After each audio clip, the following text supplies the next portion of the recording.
Deputy Maureen O'Sullivan. Yeah, thank you very much. Basically, I think the answer is ignoring all of the other events that happened on those streets, coming from the GPO around to Moore Street and down to the place of the final surrender. You're not taking into account all of those other events which involved the members of the Volunteer Citizen Army coming on and ordinary citizens. And there are some very significant events that happened on that streetscape. What we're talking about is the fabric and the sense of what Moore Street was like at the time of the Easter Rising. I mean, I think you were in Google the other night launching this virtual reality aspect on the 1916. Here we have a real reality on the street of what it was like. We know the value of folk parks, and we do know, we can see with a different vision, Moore Street could be that historical area and not, because at the moment there's going to be a shopping centre. Now, there have been a litany of mistakes. Dublin City Council are involved in that as well. But where was the engagement between yourselves and Dublin City Council on that? I watched Scannell the other night, a week or so ago, about Wood Quay. We could take the words Wood Quay out and put in Moore Street, because the exact same thing is happening. There is a need for a different vision, and time is running out for that. And I come back, who is monitoring what's going on there now? The builders are going in, they don't have any historic or conservation experience. More could be destroyed. My responsibility is 14 to 17 Moore Street. That's the National Monument. Anything outside the National Monument is a matter for Dublin City Council. And just to clarify, Lissadell, who are carrying out the work, they have huge experience in restoration and conservation work. And the expert advice that I have received is very clear, and as I have outlined, 18 and 19 were in ruins. Number 13, there's no original fabric of the building, and as it was rebuilt in the 1940s. 14 to 17 are of historic importance, and this has been demonstrated very, very clearly. And I have been inside the buildings, and I saw firsthand, I saw the fabric of the buildings that date back to 1916, and it's there in 14 to 17.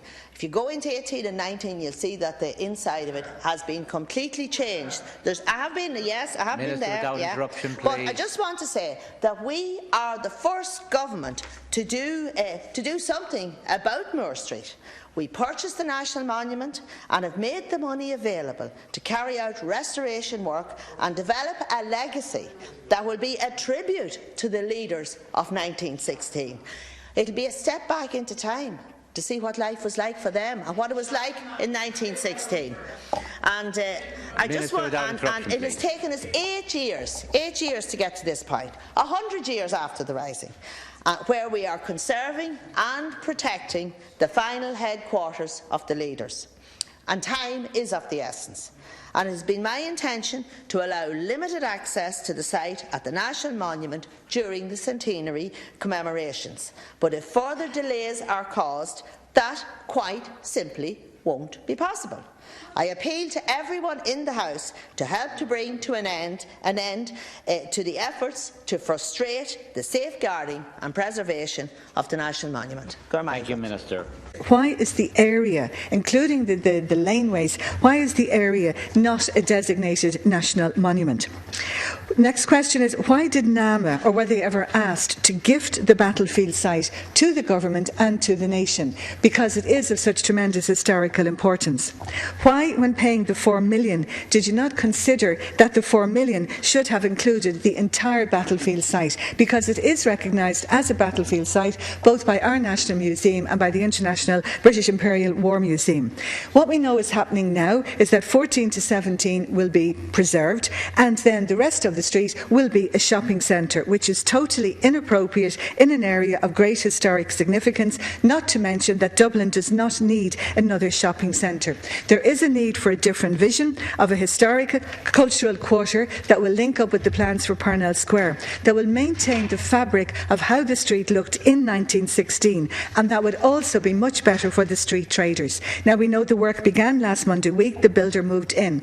Who is monitoring? Who is overseeing that work? Who is on site to ensure that those builders know exactly what they are doing? Where is the conservation architect who will oversee that and monitor that and ensure that not any more is lost in the area?